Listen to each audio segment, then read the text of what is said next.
They called me a nobody with their mouths full of prime rib I paid for. My sister's promotion dinner, some upscale spot in downtown Chicago, all glass chandeliers and overpriced appetizers. Dress code, semi-formal, tone smug. It was the first time I'd been invited to anything in 5 years. Not a birthday, not a funeral. But now that Brooke was rising through the National Guard ranks, suddenly I was worth texting. I went, wore a black blazer that stretched at the shoulders, and a pair of heels I hadn't used since the war zones. I sat there, gripping my fork like a bayonet because I knew it was coming. Right between dessert and the second round of wine, it hit. My father raised his glass and said clear as crystal to those who serve with honor. And those who just serve their egos. Laughter. A few polite coughs. My sister smirked. My mother stared hard at her napkin. I didn't react. Just chewed the inside of my cheek and swallowed down years of silence. The message was loud and clear. You're not one of us. And then the door opened. A tall man in full dress blues stepped in silver stars on his collar, and the kind of presence that made even the waitstaff freeze. He didn't look at my father. He didn't glance at Brooke. He walked straight to me. General Hale, ma'am. Welcome home. The entire room went still. Even the jazz trio paused. My father's hand shook. Brooke turned pale. They thought I'd vanished, that I'd quit, that I wasn't tough enough.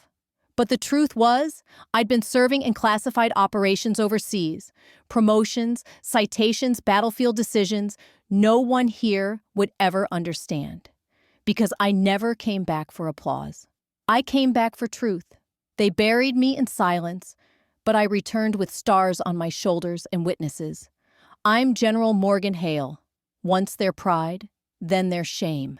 Now their reminder. If you're still with me, drop a listening in the comments or tell me where you're watching from. And if this hits a nerve, go ahead, hit that subscribe button, because what happened next? Oh, we're just getting started. When I walked up that driveway last fall, it wasn't as a daughter. It was as a ghost. And now, a reckoning.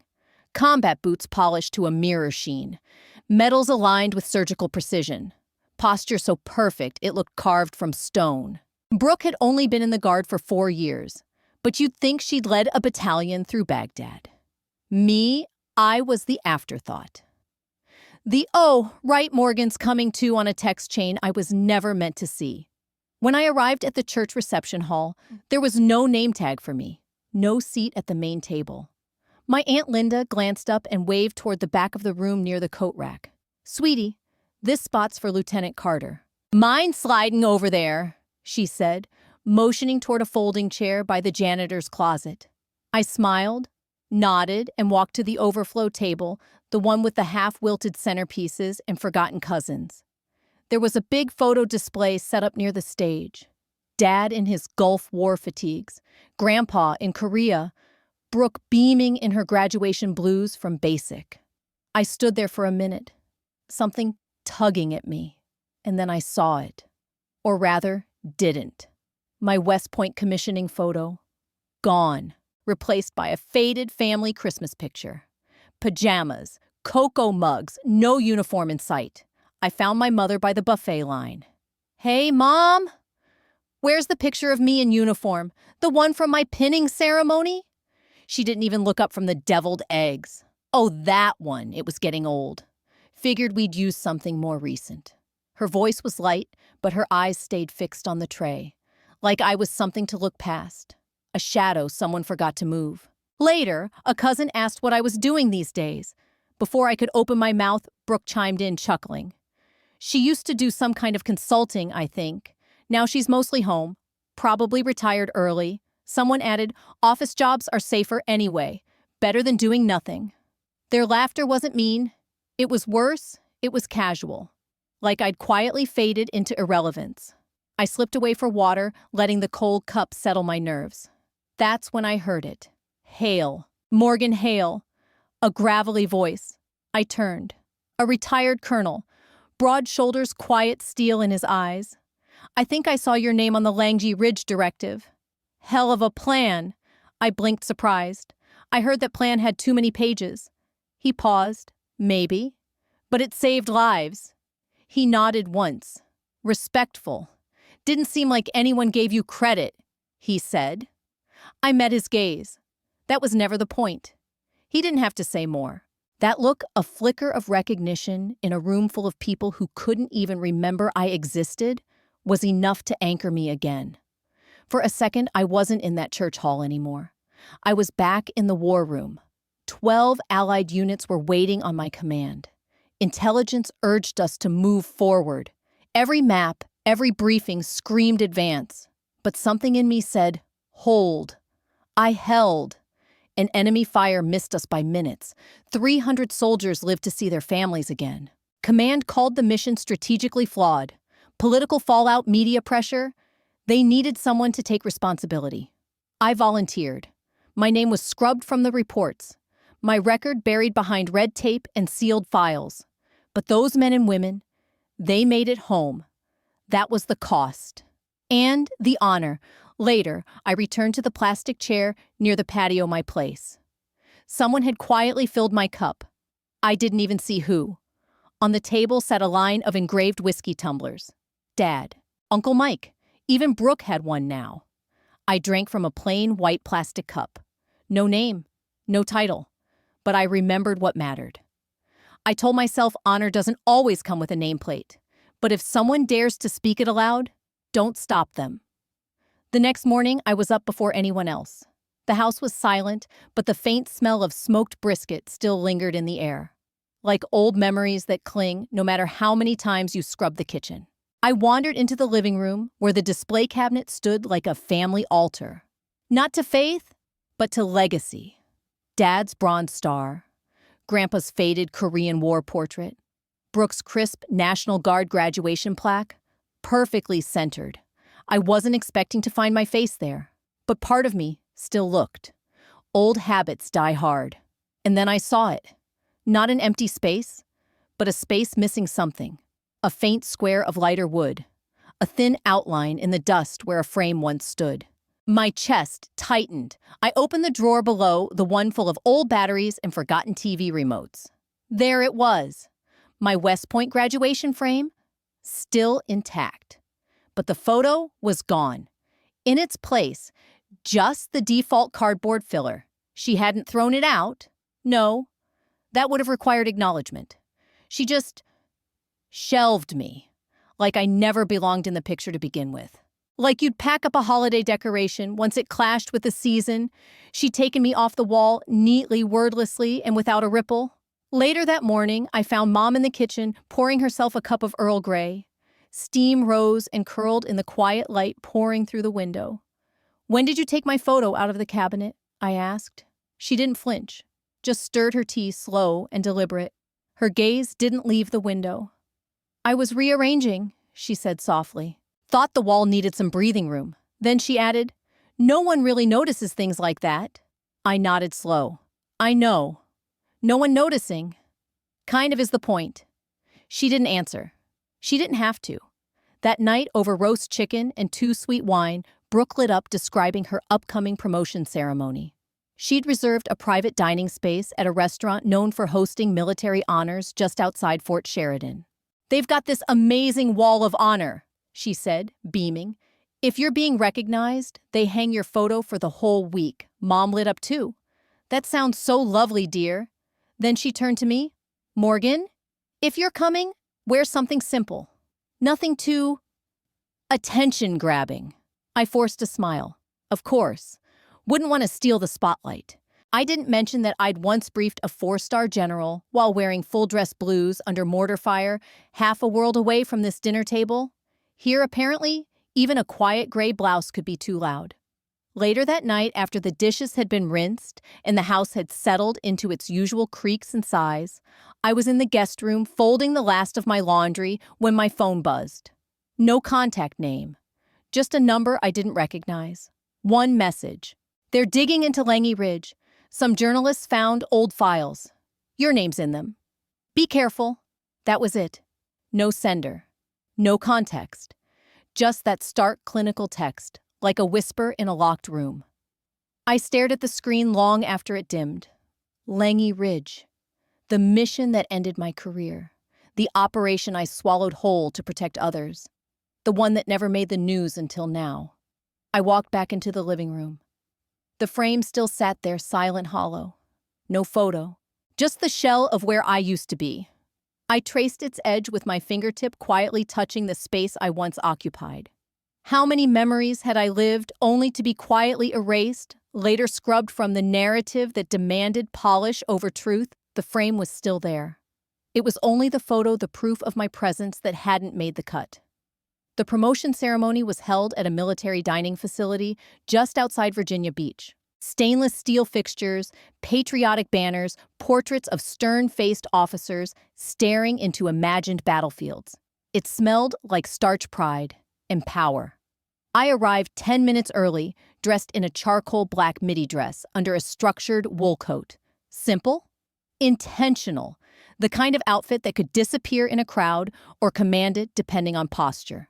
I handed my invitation to the young Marine at the welcome table. He scanned his list, glanced at me, and asked, "And you're a guest of?" Before I could respond, Brooke swept in, smile loaded like a safety catch clicking off. "She's family," she said lightly. "Used to do admin support or something. Just here for me." She looped an arm around my shoulders for a photo op hug that barely touched fabric. I didn't move. I'd been trained not to. Inside the room gleamed. Red, white, and blue bunting trailed from the ceiling. A slideshow cycled through pictures of Brooke in fatigues, saluting at boot camp, smiling beside her CO. A long table seated her commanding officers' friends and polished parents. My seat, off to the far left. No nameplate, no acknowledgement. Just a crumpled napkin and a glass of water that had sweated into a ring on the linen. Then Brooke stepped up to the podium, gleaming under the spotlight. "I want to share a quick story," she said, her voice crisp.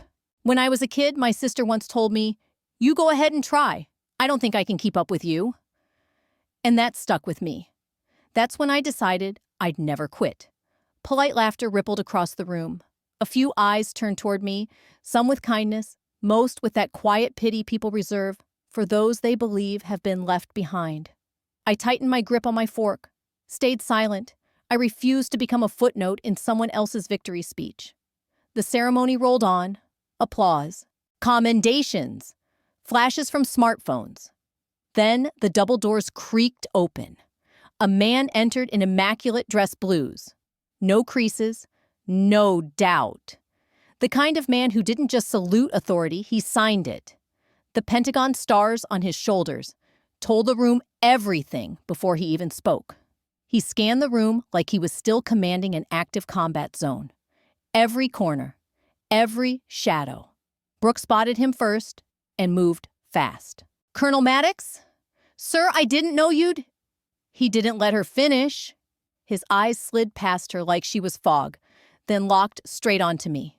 He crossed the room in 7 crisp, deliberate steps, came to attention, and saluted. "General Hale, ma'am."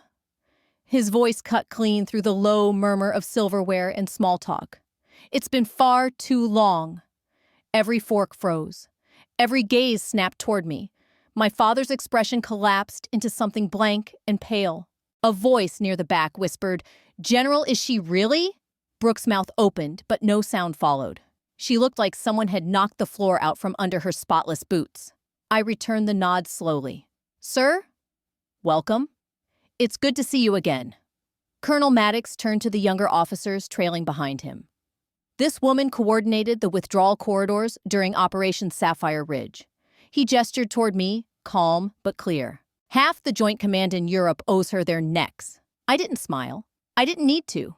His words flared through the room like a signal flare lighting up a dead sky. I didn't have to raise my voice or defend myself. I just let the silence speak. Later, as the conversation picked up in low, curious murmurs, a young cadet barely 20, uniform stiff with starch, approached me, hands trembling. "Excuse me, ma'am. Are you really a general?" I took a sip from my glass. Still a white plastic cup, naturally. The only one in the room. I looked him in the eye. Once I gave the order not to fire, even when protocol said I could. There were children in the blast zone. I chose consequences over casualties. I leaned in slightly. "You tell me, what title does that earn?" He didn't answer. He didn't have to. I left without saying goodbye.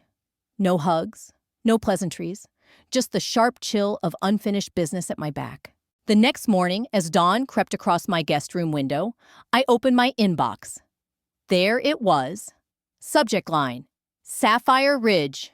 Strategic brief: urgent inquiry. The sender: John Rader, a military journalist known for surfacing truths that institutions bury deep. General Hale. It began. We've obtained classified files regarding Sapphire Ridge. Your name is tied to a maneuver allegedly resulting in civilian deaths. We're seeking confirmation or correction. Please advise. I read the email twice, then again. My hands didn't shake, they locked. Because I knew that file, or thought I did. Operation Sapphire Ridge wasn't a tactical failure. It was a carefully baited trap. A loop of falsified intelligence designed by someone playing both sides. His name was Vaughn, the intel chief on that mission. I had challenged his findings in a closed-door session, just me, one dissenting voice raising a red flag in a room full of green lights. And when the op imploded, I took the fall to protect my team. Voluntarily, strategically, honorably. But now the blade I once fell on was back, and this time, someone else was wielding it. I called in a favor from Sarah Whitcomb, a retired analyst and old friend. Sarah had a gift for spotting digital ghosts. Fingerprints most people missed.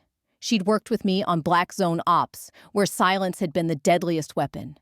I forwarded her the journalist's message. 4 hours later, my phone rang. Morgan. She said, her voice sharp and low. The leak came through a base-registered IP, National Guard Command Center. A pause. More specifically, it matches a device assigned to Brooke. 2 years ago. The floor didn't fall out. It shifted slowly like an avalanche on the verge. I didn't text, didn't call.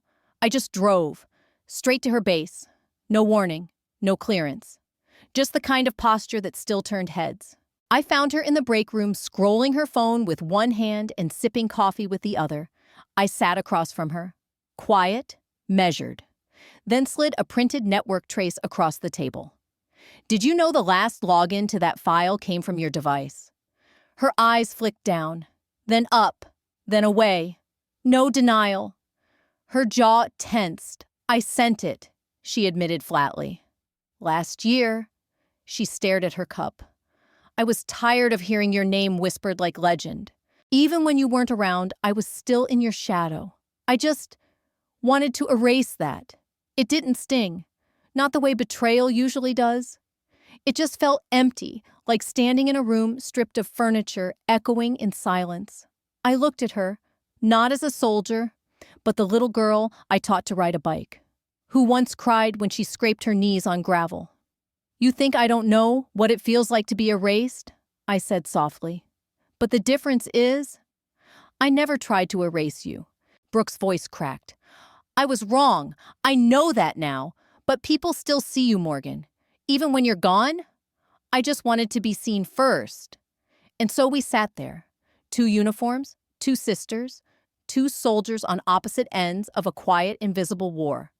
If you've ever been caught between duty and family, between silence and truth, hit subscribe. The next part of this story is where everything starts to unravel. Finally, I stood.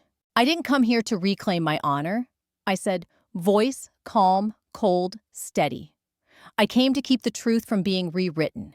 And if anyone thinks I'll let them turn me into a cautionary tale or a footnote of failure, I leaned in slightly, just enough for her to feel the weight behind my words. They've clearly never studied who I am. The old server room at the edge of Brooke's base still thrummed with quiet electricity machines asleep, but listening walls humming with secrets. Sarah Whitcomb had worked her contacts to get us into the decommissioned data archives. Officially offline. Unofficially still alive, if you knew how to wake it up. She handed me a dusty keyboard and nodded toward the terminal. Your passphrase still works, she said. Try Wraith Zabu 7. I typed it without thinking. My hands knew what to do. Muscle memory from a version of myself I hadn't accessed in years. The screen blinked, then opened like a vault cracking in half. Dozens of folders appeared, one blinking red with a locked icon. Sarah pointed. That's the one. Inside, encrypted memos, scrambled briefings, fragmented logs, and in a subfolder labeled Review, only one audio file. I clicked. First, static. Then a sharp-clipped voice I hadn't heard since the tribunal.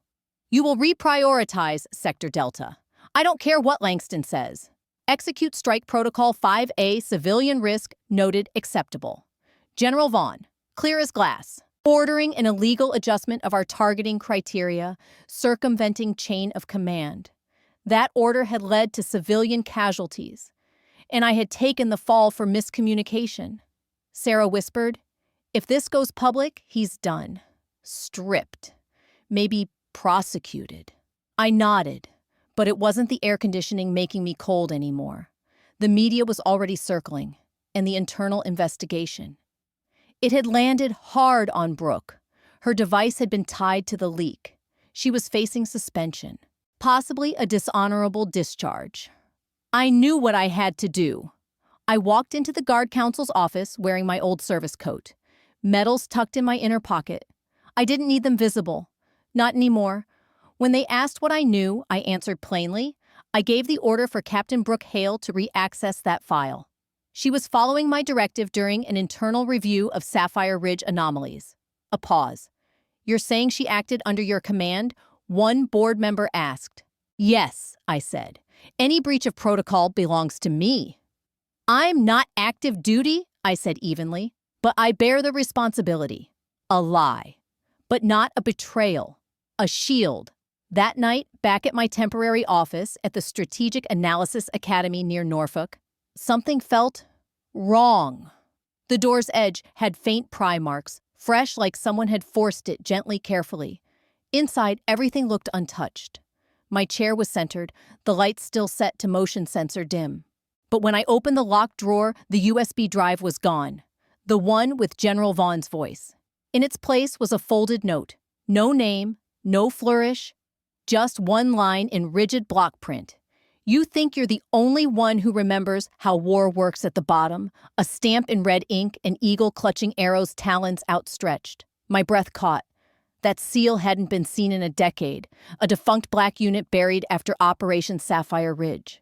A unit officially erased after everything went wrong. I called Sarah. No answer. I texted. Nothing. Security logs showed she left the base at 11:08 p.m. and never came back. No confirmed sightings, no digital trail. She was just gone, like vapor under a rising sun. I sat in silence. The only light in the room came from the glowing map mounted above my desk. No troop movements, no red X's, just borders, shifting alliances, silent wars. It hit me. Then this wasn't a battlefield of rifles and rules anymore. This was a war of whispers. Truth twisted and hidden, names traded like currency, and silence weaponized. But I wasn't going to vanish into that silence. Not this time. Because someone somewhere still believed in the part of the story I hadn't told yet. The next morning, my office door was sealed shut with dull gray tape and a federal tag stamped temporarily sealed. Security protocol violation. I didn't need an explanation. Around here, pending investigation was how they iced a person's legacy before it had time to breathe. I stared at that door, like it was a casket, like my name was already etched into the lid. Then I turned and walked away. My phone buzzed unlisted number. I paused, then answered. General Hale. A man's voice drawled smooth, careful, familiar. Been a while. Word is, you're still playing by the rules. I said nothing. He chuckled. Some things aren't meant to be dug up. I'm offering you a chance. You back off. We forget this little noise. You keep your safety. Maybe even a bit of your name. I hung up. Didn't speak. Didn't need to.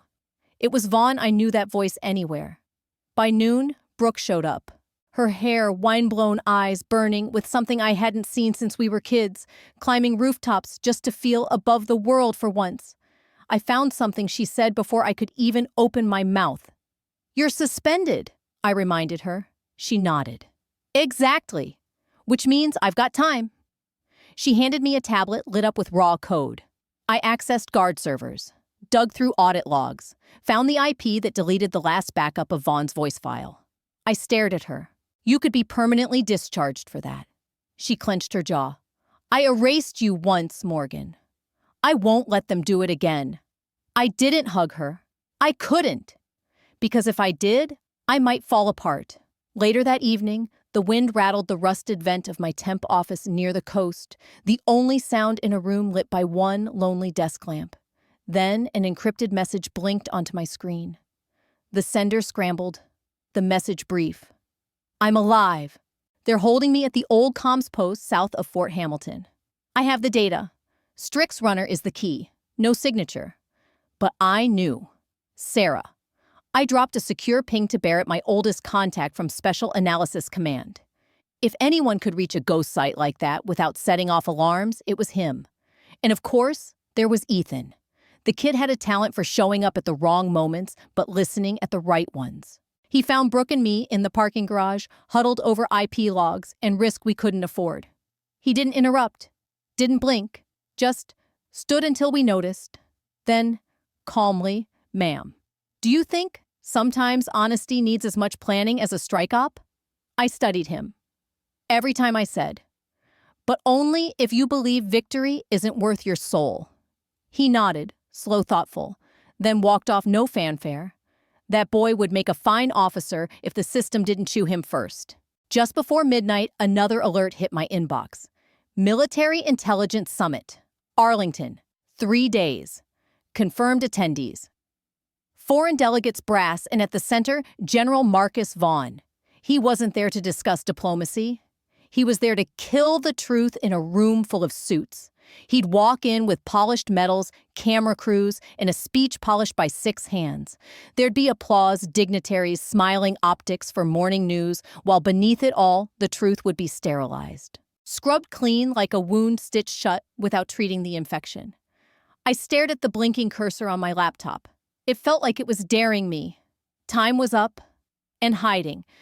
That was no longer an option. The war I'd spent years trying to outrun had just RSVP'd front row, no excuses. From the top floor of the Strategic Academy, I looked out over the cadet training field. They moved like pieces on a board, disciplined, intentional, unaware. They were already part of a larger game. Every boot print reminded me who I used to be and what I still could be if I stopped hiding behind old citations and the weight of what I'd lost. Teaching had kept me balanced, but balance doesn't mean justice. Barrett sent a file marked with his signature sarcasm in case of firelight match. Inside, a tactical breach planned for the Arlington Summit. Rear service corridor, low traffic, uplink access via an abandoned signal box buried under comms infrastructure. Risky. But then again, nothing worth doing ever comes with a guarantee. Brooke didn't hesitate. She interrupted halfway through my briefing. "Let me go inside," she said. "They know I'm under review. Me asking for reinstatement won't raise flags." She paused, breath tight. "I'll wear the badge, Mike. I want to do this right." I hesitated. The last time she tried to fix things, we nearly lost everything. But this time, her voice was steady, her eyes clear. She wasn't trying to outshine me. She was trying to bring the truth back. At 1600 hours, she entered through the south gate in a plain uniform. The recording device was pinned under her ID badge, hidden in plain sight. I sat in a van 3 blocks away, monitoring, waiting. My hand hovered over the uplink trigger. Inside, Brooke approached Vaughn, who stood mid-circle with international brass. Older now, slower, still dangerous. He smiled coldly. "General Hale," he said to the air, "you always did survive storms meant to bury you." Then to Brooke directly, "You know why your sister is dangerous, because she thinks justice matters more than optics. I fed that mission false intel."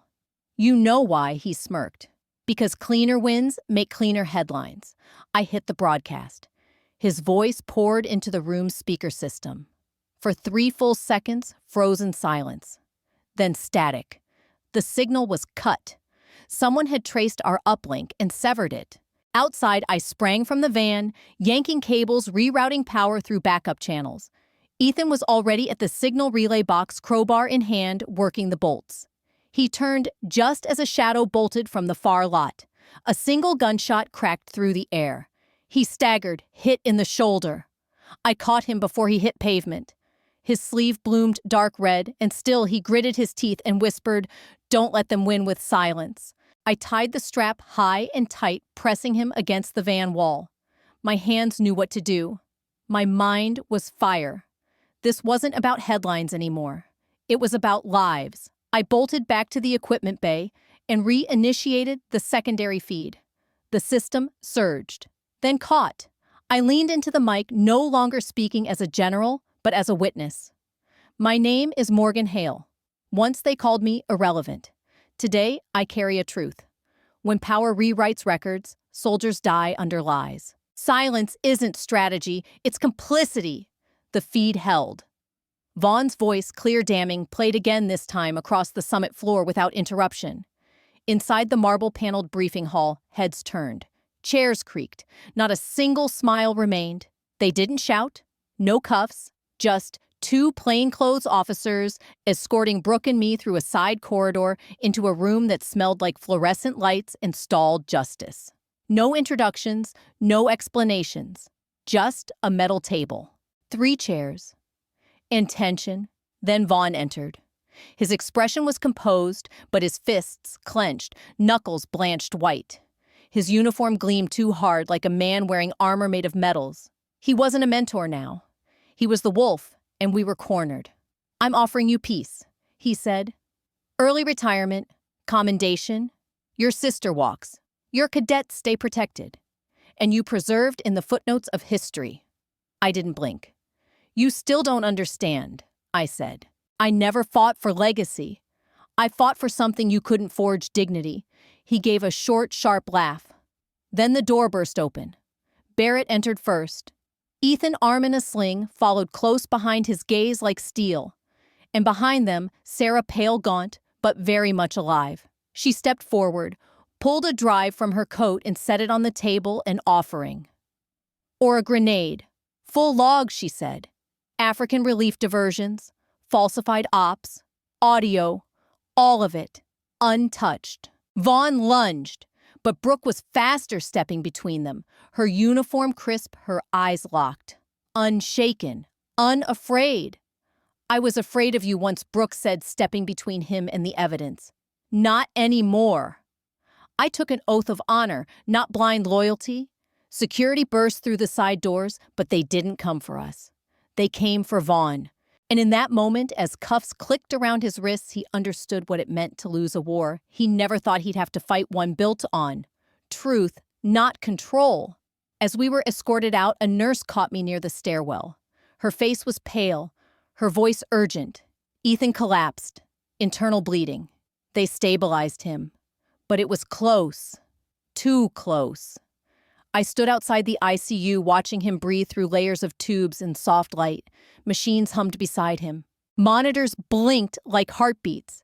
"He's not trained for this," the nurse whispered. "No," I said quietly. But he understood it better than most. He reminded me that courage isn't earned in rank, it's chosen. One moment at a time. A few days later, the Pentagon reached out. They offered me full reinstatement. A high command post, power, prestige. I turned it down. I'd climbed that ladder once. I knew the view. I also knew the silence at the top.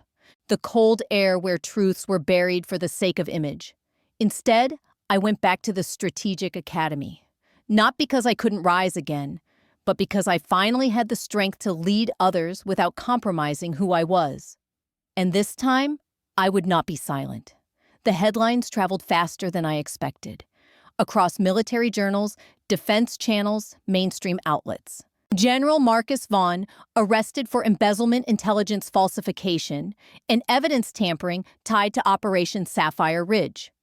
For the first time in years, my name wasn't tethered to disgrace. It appeared in bold, not as scapegoat, but as truth teller. General Morgan Hale credited in exposing Department of Defense cover-up.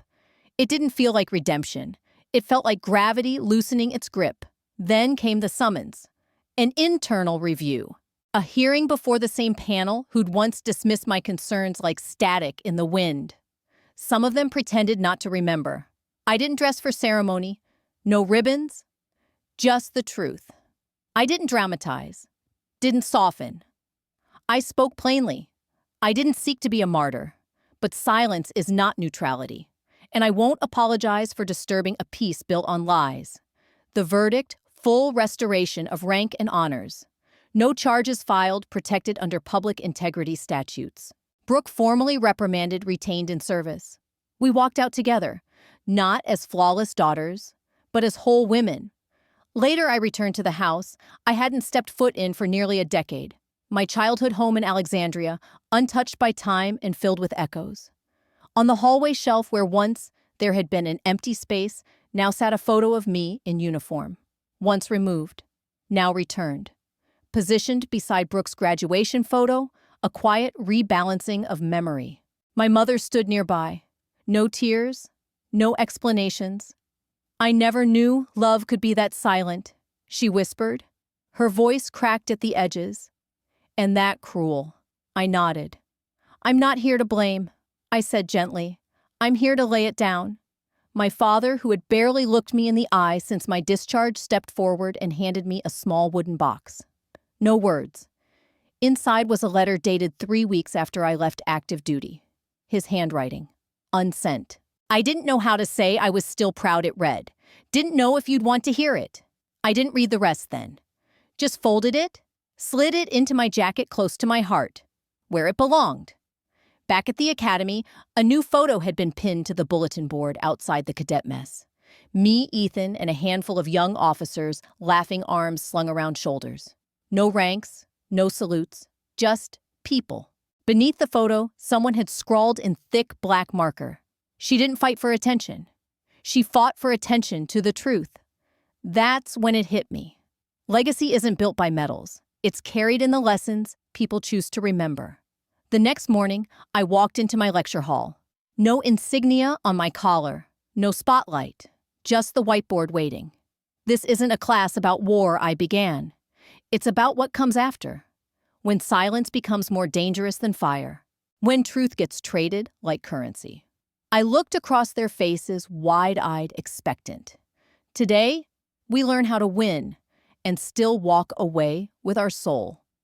Time moved slower now that I wasn't trying to outrun it. Each morning, I brewed coffee in the academy's tiny kitchen sunlight, stretching across my classroom floor like a promise. Then one morning, as I wrote moral intelligence on the board, Ethan walked in, arm still in a sling, his pace measured. He didn't speak, just nodded and sat at the front.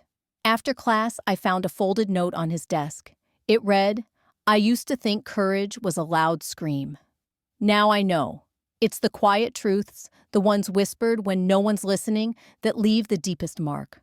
I stood holding Ethan's note longer than I needed to, because that truth, that was everything I'd once forgotten. Brooke never returned to her post with the National Guard. She declined the offer for reinstatement. Instead, she joined a civilian intelligence oversight unit, small, underfunded, tucked away in a converted office building near Richmond. But their mission? Unshakable.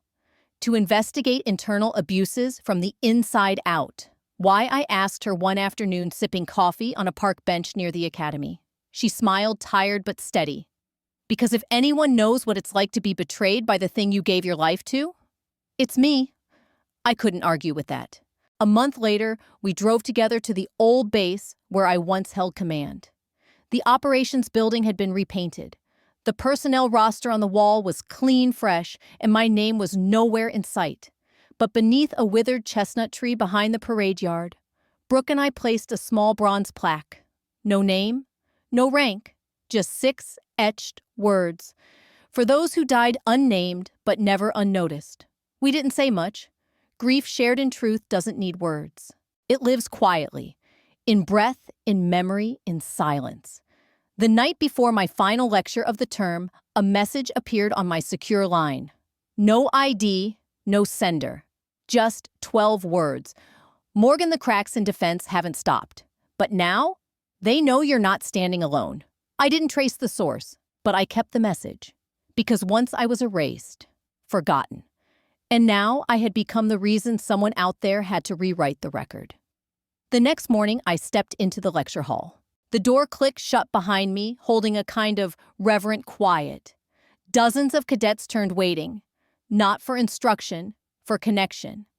I didn't open with doctrine, didn't list procedures. I told them a story. My story. How a woman once dismissed as nobody refused to let silence write her legacy. How she fought not for a headline, but for the right to be named. And the courage to name what matters. You won't always be believed, I said. But live so that when the truth rises, it calls your name first. If you've made it this far, I want to hear from you. Not as a general, but as someone who walked through silence and came out stronger. Leave me a comment. What would you have done in my shoes? Or tell me where truth has tested you. And if this story stirred something in you, let it guide you speak when it's hardest.